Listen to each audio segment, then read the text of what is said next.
I want to share with you in this video today the top 4 areas that pain is affecting your life. So I'd love to hear from you if there's any others that I haven't mentioned today, but I hope that you can relate to the ones that I'm going to share with you today.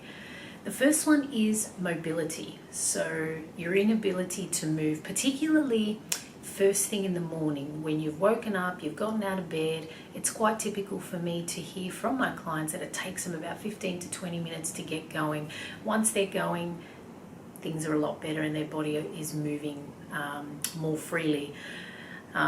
Towards the end of the day, they free up and they're doing things, that they probably couldn't do at the start of the day, but then later that night or the next morning, they've stiffened up again, potentially because they've overused their back without paying particular attention to their core. So therefore it becomes a vicious cycle.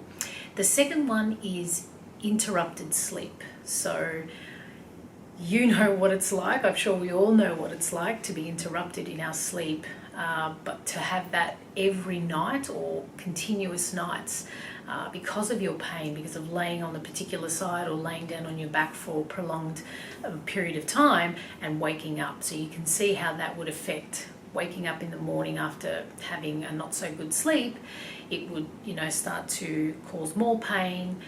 You're tired, you become moody, and everything else throughout the day, the chores and all of that, seem, really, really difficult to deal with. So interrupted sleep is a big one due to pain.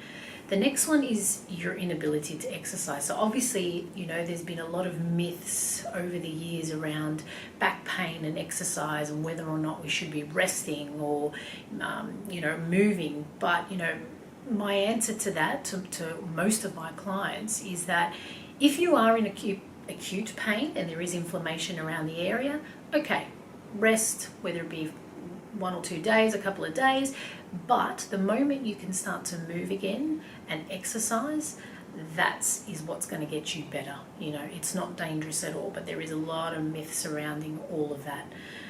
The fourth one is your difficulty doing your chores, your activities of daily living, and this is a big one.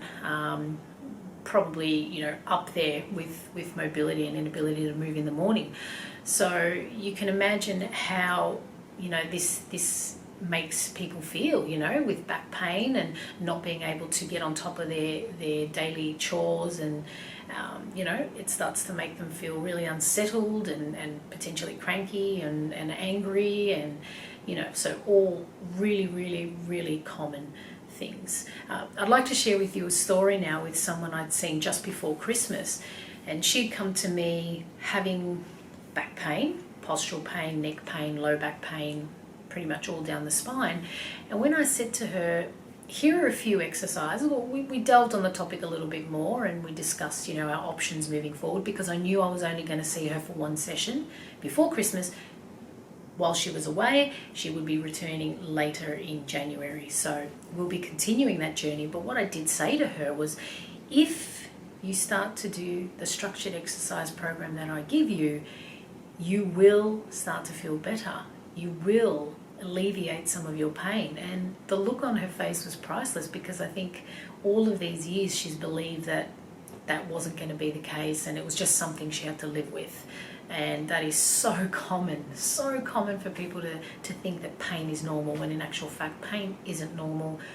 It can be treated. So yeah, love speaking to people like that and giving them hope and the solution to their problems. So yeah, I look forward to seeing her, and I'll keep you posted on that client as to how we're going with all of that when she returns after her holiday.